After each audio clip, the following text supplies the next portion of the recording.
All right, guys. So on iPhone, you can actually add your ID as one of your cards in Apple Pay. Unfortunately, these are the only states that allow it. And for me, I'm in Texas, so this is not uh, allowed yet here. But I want to show you how to do it in case you are in a state that it is allowed. So what you do is open up your settings and scroll down to where's the wallet? Oops. Cancel that. Open up wallet and Apple Pay. And then here under payment cards, you're going to hit add card. Now from here, you have the driver's license and ID cards option.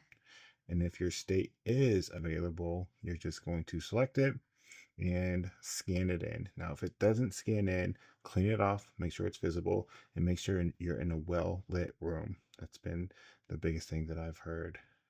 So you'll scan the front, scan the back, follow the remaining steps on screen, and that will add it to your wallet.